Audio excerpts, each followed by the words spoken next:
you can play role-play games. Yeah, you. And I'm going to make it easy for you. I'm going to tell you the basics of how to play the game, and then we'll talk about how to play the game.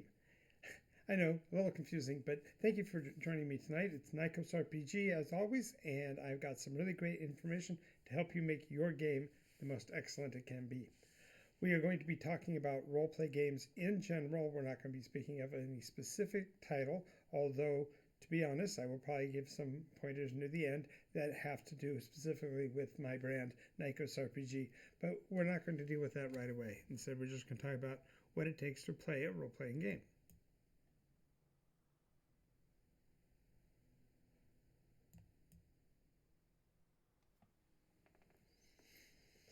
Alrighty, so the very first thing, obviously, is that whether you've ever played a role-playing game before or not, you are probably aware that you have to have a character. And the simplest way to describe this is a role in a story that is defined by the numbers that you create on a piece of paper.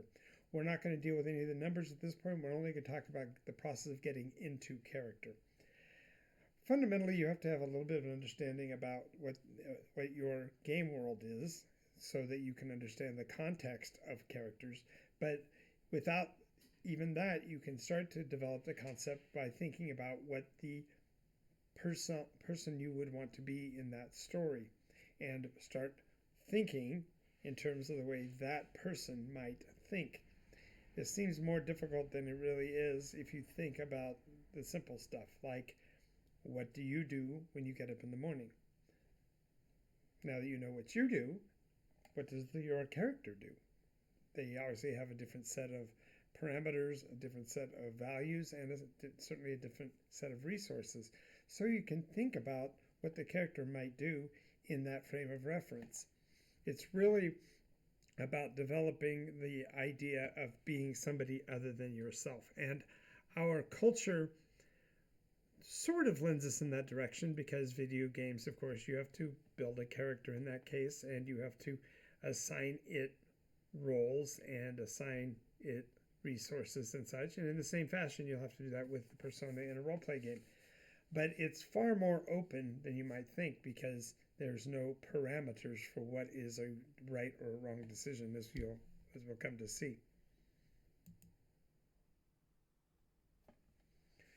So we are going to mention just a little bit that there is a radical difference between classic RPGs and NycosRPG, and because of that, we're not going to be going very much into the Nykos process. Just realize that classic role-play games are what we're actually referring to when they say how to play it, because the Nykos system is actually easier and quicker to learn. So we're going to be focusing on the more difficult of these.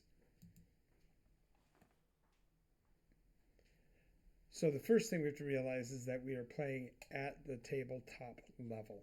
If you think about a role-playing environment, you can certainly assign numeric values to how fast you are, how strong you are, how smart you are, and such like. And those numbers are going to be used in die rolling. But that can be done from above the table. If you think about video games, you have the third-person shooters, there's got the first person shooters and such like, and each of those is a varying amount of at the tabletop. For example, in the case of games like Diablo, you're always consistently outside of the persona, and therefore you're treating it as if it was somebody other than you, and so therefore it's very difficult to actually role play in that environment because you are actually playing the character from outside, and you are therefore above the table, so to speak.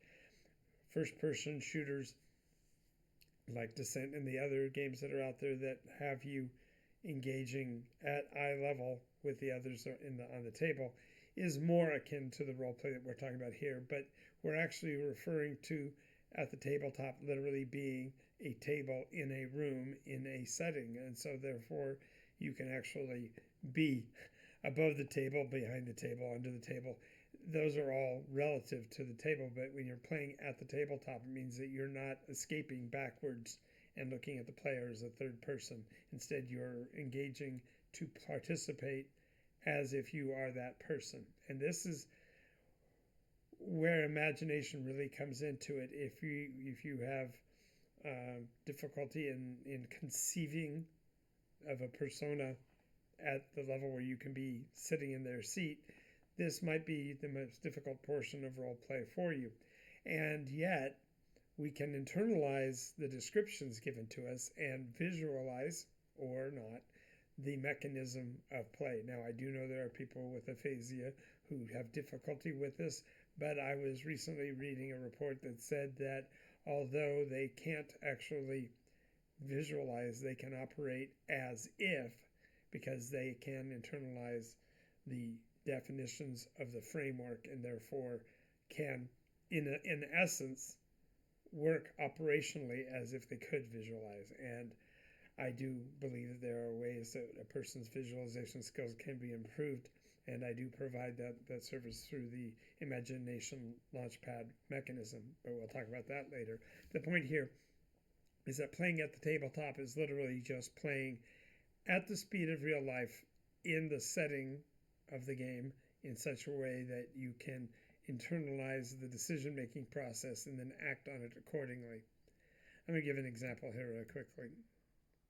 When we look at the map of Nykos and we talk about, say, a place called Anchorage, we can visualize that it is a city, and then I can describe the layout of the city. I can tell you that the primary streets are at 30-degree angles from each other, except at the very crux or the very center of the city, at which there is a structure called the Moot, and that building is large enough to account for about 10% of the city's average population.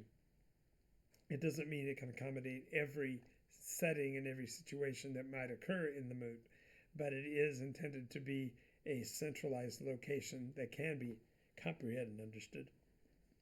And it happens to be present in the very center of the hex marked with the red star.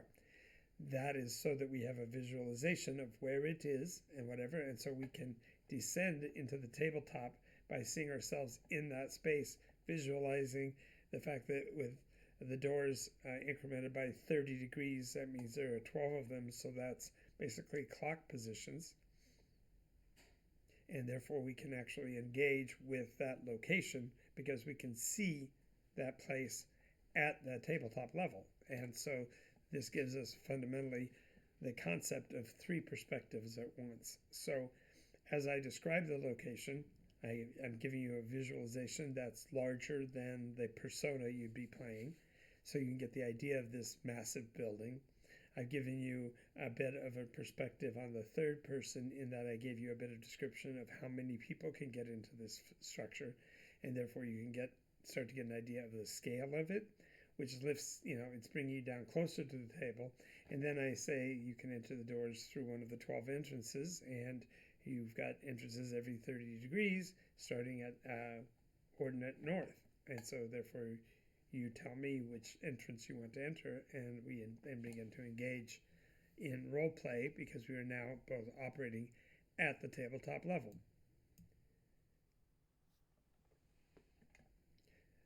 Now this is going to sound a little trippy, but it really means that a role-playing game is an out-of-body experience. And what I mean by that is certainly I'm not going to take you to a place where there is a building that's got 30-degree increment doors and all of that. Instead, we're doing it in a visualization and imagination exercise known as theater of the engaged mind. And so you as a player are taking up the portion of the job of imagining it within your own framework and comparing it on an ongoing basis with the descriptions that I give, making sure that we both stay on the same page in terms of location, distances, and things like that. And it's not an in-body experience. You can't see the door frame because it's virtual, but you can understand how far away it is when I give a description, such as, well, it's about as far away as you could throw a hammer, or it's as far away as you might shoot a bow.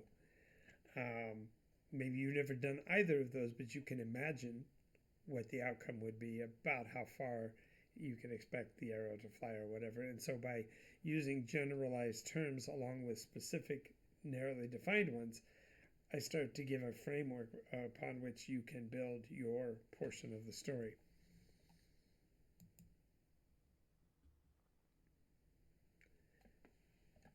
Now, what I have found most fascinating about role-playing games is that players who have never played before are, from the very first moment, surprisingly satisfied with the experience, because we all wish we could do things that we can't. We all wish we could be places that we can't. And by creating a framework like the Nykos game world, I give your persona, these characters that you build, the opportunity to experience that place. So, for example, when you find out that the moot, it was considered to be the center of the world of Nykos at one point, that gives a new perspective on what goes on in other kingdoms. The fact that the leadership of the moot was handed from leader to leader by not heritage but position on the clock wheel allows us to see a different kind of a governance that we might not have seen before, and being able to interact with that gives you an opportunity to consider what it might be like if we had a different governmental system, and what that would be like in terms of our activities in compared to the real world in reference to the fantasy realm. Now, this is the question I get asked a lot. Is there a wrong way to play? And the only really wrong way to play a role-play game is to not play. In other words, if you are given the opportunity to engage in a persona that is living in a world of fantasy that gives you virtual freedom to do what you would like to do in the time frame that you have allotted to exist, there's no wrong way to play it. There's no judge, no jury, no hammer that's going to come down and tell you, no, you can't play the way you're playing. But if you aren't coming to play, if you're coming to manipulate other people, if you're coming to tear down the fiction and try to establish some new element of reality, if you're not doing it within the framework of enjoying yourself and playing the game, then there is something wrong with that. But in the bigger point is that there are people who are rules as written players, and they want the framework to match exactly what they are trying to do. And this is where they have run aground of the idea of actually playing, because they're no longer seeing the world as something to be experienced, but instead they're looking at something that they can manipulate or control.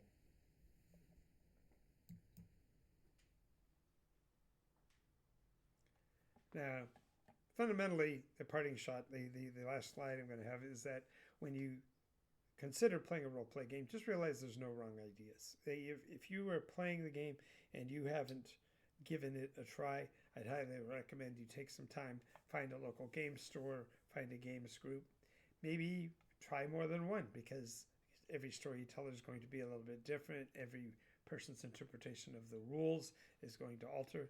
And so give them all a chance and figure out what they are. Now, obviously, I haven't said anything about the actual mechanics of the game, and the reason for that is that's an entirely separate issue, and we'll be doing that as an episode coming up in the next couple of days. So just realize that when we talk about what it takes to play a role-play game, it doesn't take much other than creativity, imagination, and a desire to communicate and engage with other players. In our next episode, we'll talk about the actual mechanics, why they are important, why different people prefer different kinds of game styles, and the like. So until then, thank you for watching, and make sure you like and subscribe and hit all the buttons down below, because it's important for the channel to continue on a daily basis. We'll see you all next time. I'm Jonathan Albin, and this has been Nycos.